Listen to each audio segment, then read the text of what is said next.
A very special good morning to all of you. Welcome to Dev competition classes. आज date है 1 फरवरी 2022 और आज के द हिंदू न्यूज़पेपर के फ्रंट पेज पर एक न्यूज आई हुई है, उसे हम लोग इस वीडियो में डिस्कस करेंगे और साथ साथ हम लोग इसमें ग्रामर के रूल्स भी देखेंगे। जहाँ भी रिवाइज करना होगा वहाँ रिवाइज करवा देंगे और टफ वर्ड्स भी साथ साथ देखेंगे, उनकी मीनिंग भी हम बताते चलेंगे। आप लोगों से ये निवेदन है, मतलब मेरी रिक्वेस्ट है कि आप लोग इस वीडियो को 240 और 360 रेजोल्यूशन पर देखा करिए, जिससे आपको क्लियर वर्ड्स दिखेंगे। चलिए स्टार्ट करते हैं। इर्ग ममता blocks governor on Twitter.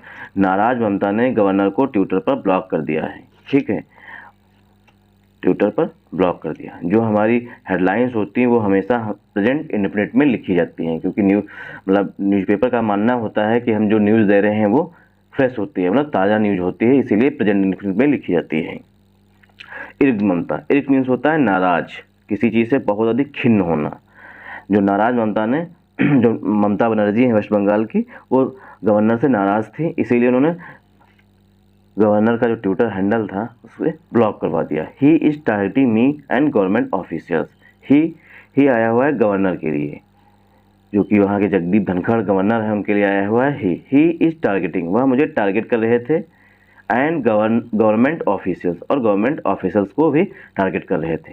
West Bengal chief minister Mamata Banerjee on Monday said she had blocked state governor Jagdeep Dhankhar on social media platform Twitter.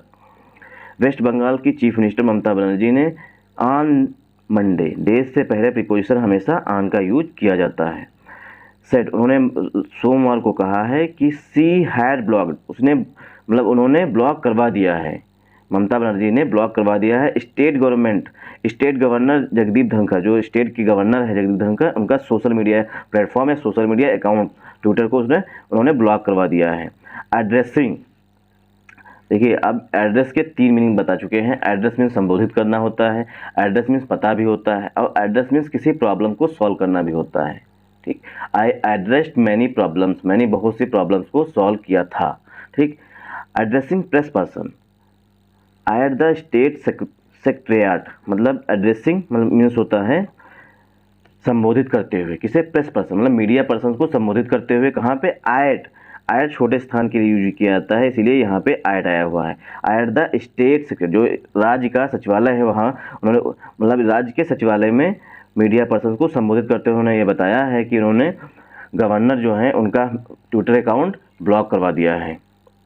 She said, उन्होंने कहा, सी हैड बीन फोर्स्ड, देखिए हैड बीन फोर्स्ड, ये लिखा हुआ हैड बीन फोर्स्ड, मतलब पश्चिम voice में लिखा गया हुआ हैड बीन फोर्स्ड, मतलब उन्हें बाध्य किया गया था टू टेक द डिसीजन, निर्णय लेने के लिए। बिकॉज होता है हमारा कंजंक्शन, बिकॉज क्योंकि द गवर्नर वाज इशूइंग, जो गवर्नर थे वो इशू कर रहे थे, मतलब जारी कर रहे थे।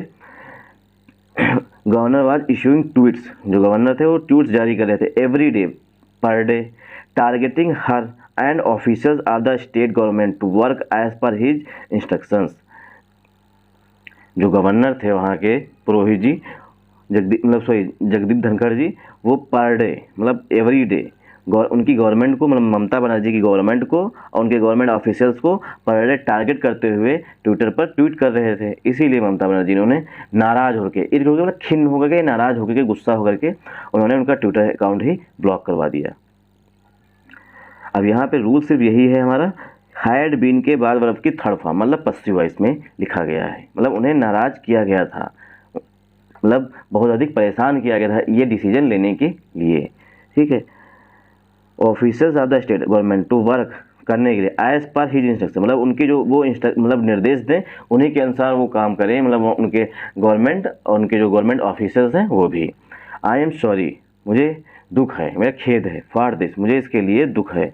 Every day he was issuing tweets, वो पर डे जो थे ट्वीट्स कर रहे थे, मतलब ट्वीट्स जारी कर रहे थे। इशू मतलब जारी करना, मतलब ट्वीट्स कर रहे थे ट्विटर पर।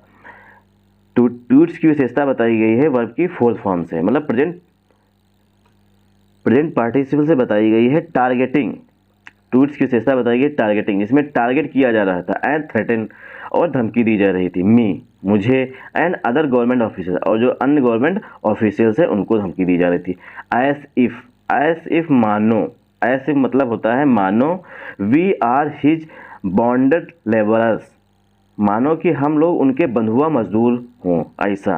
मतलब कि जो जगदीप धनखड़ थे वहाँ के गवर्नर, वो गवर्नमेंट मतलब ममता बनर्जी को और वहाँ के जो गवर्नमेंट ऑफिसर्स हैं उनको इस तरीके से ट्रीट कर रहे थे, मतलब मान रहे थे कि वो उनके बंधुआ मजदूर हों। इसी से नाराज होकर ममता बनर्जी ने उनका ट्विटर अकाउंट ब्लॉक करवा दिया। ममता बनर्जी ने कहा, the development marks a new law in relations, जो यह घटना हुई है, डेवलपमेंट मार्क्स मतलब जो घटना हुई है उसने जो संबंध होते हैं मतलब कि गवर्नमेंट के बीच में और गवर्नर के बीच में, उन्हें एक बहुत ही निचले स्तर पे लेकर के आ गई है। मतलब उनके संबंध जो है बहुत ही खराब हो गए हैं। न्यू लॉ इन रिलेशन मतलब बहुत ही खराब हो जाना, मतलब बहुत ही निचले स्तर पर आ जाना। Between chief minister and governor, governor और चीफ मिनिस्टर के बीच में जो रिलेशन होते हैं मतलब संबंध होते हैं बहुत ही नीचे आ गए हैं, बहुत ही लो लेवल पर आ गए हैं। द वार ऑफ वर्ड्स, जो शब्दों की युद्ध है, मतलब कि शब्द मतलब एक दूसरे पर वार कर रहे हैं। वर्ड्स मतलब वर्ड्स मीन्स होता है तीखा प्रहार करना, मतलब एक दूसरे पर आरोप प्रत्यारोप करना, समझ लीजिए। वार ऑफ वर्ड्स मीन्स आरोप प्रत्यारोप करना, मतलब एक दूसरे पर शब्दों से हमला करना। War of words between Raj Bhavan and the state secretariat, secretariat मतलब वही राज्य का जो सचिवालय होता है, and the ruling Trinamool Congress has been making headlines for quite some time. जो शब्दों का युद्ध है वो राजभवन के बीच में और राज्य के जो सचिवालय है उसके बीच में शुरू हो गया है। एंड और ruling Trinamool Congress, ruling means होता है जो शासन कर रही सरकार है, रूलिंग मीन्स होता है जो शासन कर रही है। Trinamool Congress has been making headlines, वो हेडलाइंस बना रही है फॉर क्वाइट सम टाइम, कुछ समय के लिए। Reacting to the developments, react means होता है किसी चीज़ पर उत्तर देते हुए, मतलब रिएक्ट करते हुए, प्रतिक्रिया देते हुए। रिएक्टिंग टू द डेवलपमेंट्स, जो डेवलपमेंट्स हुई है उस पर प्रतिक्रिया देते हुए। द गवर्नर ट्वीटेड, गवर्नर ने ट्वीट किया है, it was mandated under article 159, मतलब जो गवर्नर ने ट्वीट किया है कि इट वाज मैंडेटेड, या मैंडेट है या अनिवार्य है, अंडर आर्टिकल 159, मतलब जो आर्टिकल कॉन्स्टिट्यूशन का आर्टिकल 159 है उसके अंतर्गत दिया गया है, मैंडेट किया गया है, मतलब अनिवार्य किया गया है। अब द कॉन्स्टिट्यूशन टू इंश्योर, सुनिश्चित करना, no one in the state, राज्य में कोई नहीं है जो ब्लॉक्स कर सके कॉन्स्टिट्यूशनल नॉर्म्स, संवैधानिक नॉर्म्स मतलब नियम के हैं, रूल ऑफ लॉ शासन के हैं, कानून का शासन के लिए। एंड दोज इन अथॉरिटी, और जो लोग अथॉरिटी में हैं वो भी bear true faith and allegiance to the constitution of India, उन्हें दिमाग में रखना चाहिए, मतलब बियर मतलब ध्यान रखना चाहिए, ट्रू फेथ मतलब जो संविधान है उसके प्रति उन्हें पूर्ण विश्वास होना चाहिए, भारत के संविधान के प्रति उन्हें पूर्ण विश्वास होना चाहिए जो कि सरकार में है। Mister Dhankhar shared on Twitter, mister Dhankhar ने ट्विटर पर यह शेयर किया, मतलब ये कहा, द डिटेल्स ऑफ आर्टिकल 159, जो संविधान का आर्टिकल 159 है उसे उसकी विस्तृत रूप से व्याख्या करते हुए, मतलब डिटेल्स देते हुए, ऑफ द कॉन्स्टिट्यूशन, कॉन्स्टिट्यूशन का विद द टाइटल के साथ, ओथ और अफर्मेशन बाय द गवर्नर, जो गवर्नर के द्वारा ओथ मीन्स होता है शपथ लेना, या अफर्मेशन मतलब जो उनके कर्तव्य होते हैं, मतलब पुष्टि। अफर्मेशन मीन्स होता है, वैसे तो होता है अफर्मेशन किसी चीज़ की पुष्टि करना या मतलब पॉजिटिव होना या किसी चीज़ की मतलब पुष्टि कर देना, ठीक। उन्होंने जो शपथ, जो मतलब गवर्नर शपथ लेते हैं, ठीक, वो उनका जो आर्टिकल 159 है उसका उल्लेख करते हुए उन्होंने बताया है कि किसी की भी ये हिम्मत नहीं है या किसी की भी ताकत नहीं है कि उनका ट्विटर अकाउंट ब्लॉक कर सके। Thanks for watching this video.